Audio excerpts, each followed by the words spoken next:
I was crouched under the kitchen sink of my late husband's yacht, tightening a loose faucet when I heard that familiar, smug voice from behind.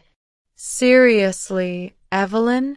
Shouldn't someone your age be sipping tea and knitting socks, not crawling around like a mechanic? It was Grant Whitaker, my son-in-law in name only, and the self-declared captain of the family ever since my husband passed. He stood there in his tailored shorts and polo, arms crossed, looking at me like I was an eyesore. I didn't respond. I simply finished tightening the bolt, wiped my hands on a rag, and stood up, face calm, but heart pounding. Grant wasn't the only one who treated me like I didn't belong. Ever since Charles died, my daughter Morgan and her husband acted like they were the rightful heirs to everything he left behind, including the 68-foot yacht he spent his retirement building with me, bolt by bolt. They called it their boat now. Morgan used to be sweet once, but now she barely looked at me unless she wanted something. Her husband, he made a show of rolling his eyes every time I spoke. They both hated that I still had access to the boat and that I knew how to sail it better than they ever could. But they didn't know everything. They didn't know I'd quietly renewed the marina slip in my name. They didn't know that Charles had rewritten his will 6 months before his stroke, after he overheard Grant mocking him behind closed doors. He left the yacht solely to me, in a trust that they couldn't touch. But I didn't tell them. Not yet. I wanted to wait until they were comfortable enough to show their true colors. And oh, they did. That weekend, Morgan threw a family yacht party. She invited all her social climbing friends and instructed me to stay out of the way and maybe prepare the shrimp cocktail. She said it right in front of her guests.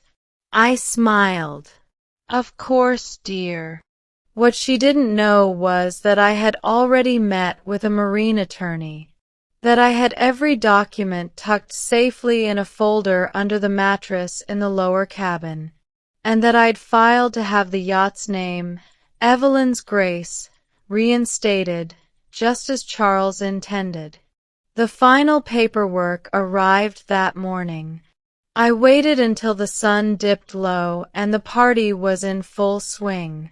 Laughter echoed from the upper deck, champagne flutes clinked, and Morgan stood posing for pictures at the helm like she owned the world. I walked out of the cabin with my copy of the trust in hand and climbed the steps to the main deck. I wasn't wearing pearls or makeup like Morgan and her friends. Just jeans, my husband's old sailing jacket, and a look that said I'd had enough. "Excuse me," I said calmly. The music lowered a bit. I just wanted to say a few words. Morgan groaned. "Mom, not now. We're in the middle of—" "Charles left the yacht to me," I said, loud enough for everyone to hear. Silence fell.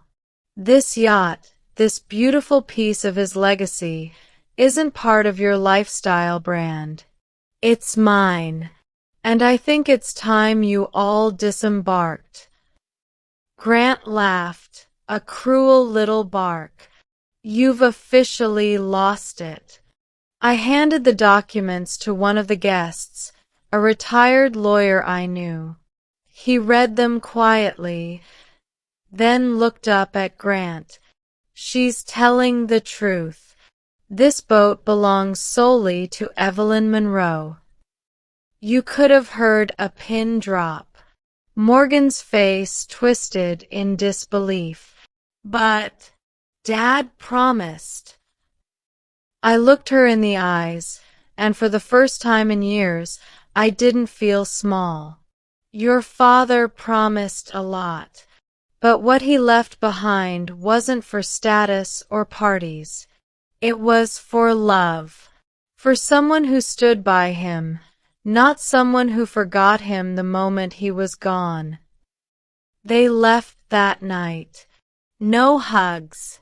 No apologies.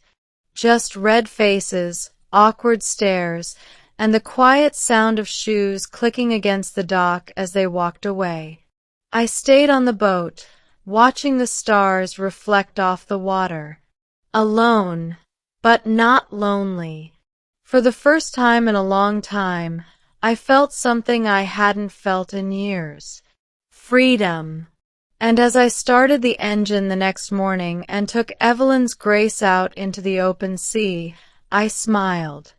They took me for granted, treated me like I was invisible. But they forgot one thing. I built this life with my own hands, and now I was sailing it forward, on my terms,